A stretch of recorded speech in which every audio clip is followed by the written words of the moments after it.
Hello everyone, it's Shane Kanto, your Wasteland reviewer, and I'm here to review the first season of Netflix's new fantasy YA series, Fate, the Winx Saga. And this is from Brian Young, who's the creator of, he was part of Vampire Diaries, he's the writer for Kyle XY, so he has this background in these sci-fi fantasy type young adult series. And this cast is just packed with a lot of young talent, including Abigail Cohen, Hannah van der Westhuizen, and Precious Mustafa, and Elliot Salt, and a whole bunch of other young actors and actresses, because there's so much going on in this show. So much. This is 6 episodes, and I feel like the actual story could have easily been told in a film, because I feel like they stretch it out, they keep stretching out this main story of this young woman who's our protagonist, played by Cohen Bloom, who slowly starts to find out that she's a changeling, as in she replaced a baby at birth because she has these uncontrollable fire powers. And you get, trust me, tons of exposition, tons, throughout the course of this show. So much. Because they had to lay down so much mythology, so much this, so much that these 6 episodes that are around 50 minutes apiece feel so overbloated with trying to set up the mythology and the backstory of this world and the 50 million characters that are in this show.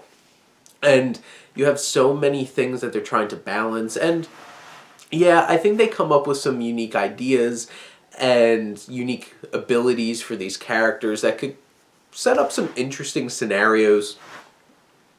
It does lean in trying to do a little bit of horror and thrills, but in a world where Netflix also has Sabrina, that worked considerably better than this. It feels a little derivative of some of the things we've seen in Sabrina, and it just doesn't hit here.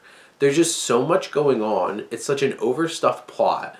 You have so many characters to keep track of that I honestly got lost track of.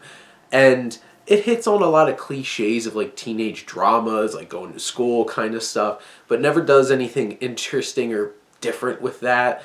It does do some interesting things in developing these relationships with some of these characters based off of their powers and the different things that they can do. There are some thrilling moments, and they do shake things up in that sense, but I feel like there's just so much trying to be explained here and so many things trying to be answered in this 6 episode first season, which feels like it's overflowing with so much info and backstory and mythology that it kind of cracks under its own pressure, where you can't really enjoy necessarily the interactions and the engagement between characters and their development, because it's always being stopped to try to drill in more information, more backstory. And it has some interesting ideas, and I could definitely see potential moving forward where they open up this story and really focus on the story and less of let's try to set up even more world building at this point. But in the end, I feel like Fate, the Winx Saga, is definitely just something that really big fans of this kind of fantasy YA series, they're going to enjoy it.